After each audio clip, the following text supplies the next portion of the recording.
সারা দেশে বিক্ষোভ সংঘর্ষের জেরে অনির্দিষ্টকালের জন্য সব সরকারি বেসরকারি বিশ্ববিদ্যালয় ও স্কুল কলেজ বন্ধ এবং এইচএসসি পরীক্ষা স্থগিত করা হয়েছে।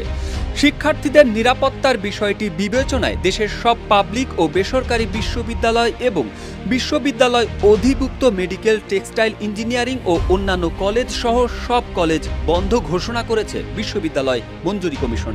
মঙ্গলবার ইউজিসির এক প্রেস বিজ্ঞপ্তিতে এ তথ্য জানানো হয়। একই সঙ্গে শিক্ষার্থীদের নিরাপত্তার স্বার্থে আবাসিক হল ত্যাগের নির্দেশনা দিয়ে নিরাপদ আবাসস্থলে পাঠানোর নির্দেশনা প্রদান করা হয়। যমুনা রেফ্রিজারেটর, খাবার ফ্রেশ তো লাইফ জম্পেশ। এর আগে সারা দেশে স্কুল কলেজ বন্ধ ঘোষণা করেছে শিক্ষা মন্ত্রণালয়। একই সঙ্গে জাতীয় বিশ্ববিদ্যালয়ও তাদের সব কলেজ বন্ধ ঘোষণা করেছে। স্থগিত করা হয় 18 জুলাইয়ের এইচএসসি ও সমমনা পরীক্ষা। তবে 18 তারিখের পরে এইচএসসি পরীক্ষাগুলো সময় মতো হবে বলে জানানো হয় ওই প্রেস বিজ্ঞপ্তিতে। ইউজিসি সচিব ডক্টর ফেরদৌস জামান বলেন, আমরা বিশ্ববিদ্যালয়গুলোকে তাদের স্ব বিশ্ববিদ্যালয় ও হলগুলো বন্ধের নির্দেশনা দিয়েছি। এখন বিশ্ববিদ্যালয়গুলো তাদের যার যার সুবিধা মতো সিদ্ধান্ত নেবে। এজন্য আমরা কোনো টাইম ফিক্সড করে দেইনি।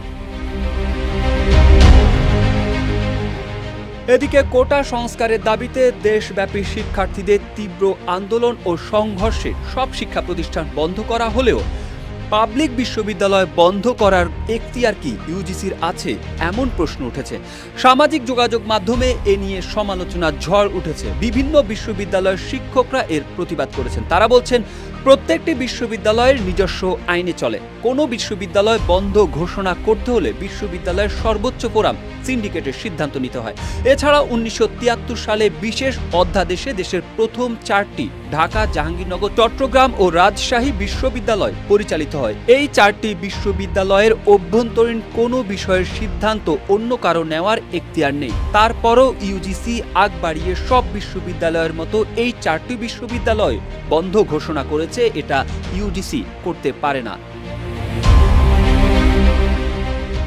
ইউজিসির এমন সিদ্ধান্তে প্রতিবাদ জানিয়ে নিজের ভেরিফাইড ফেসবুকে প্রশ্ন তুলেছেন ঢাকা বিশ্ববিদ্যালয়ের রসায়ন বিভাগের অধ্যাপক ডাক্তার কামরুল হাসান মামুন। তিনি বলেন, মন্ত্রণালয় বা ইউজিসি ঢাকা বিশ্ববিদ্যালয় বন্ধ ঘোষণা করার কে? 73-এর অধ্যাদেশ কি নাই হয়ে গেছে? ইউজিসি কি ঢাকা বিশ্ববিদ্যালয় বন্ধ ঘোষণা করতে পারে?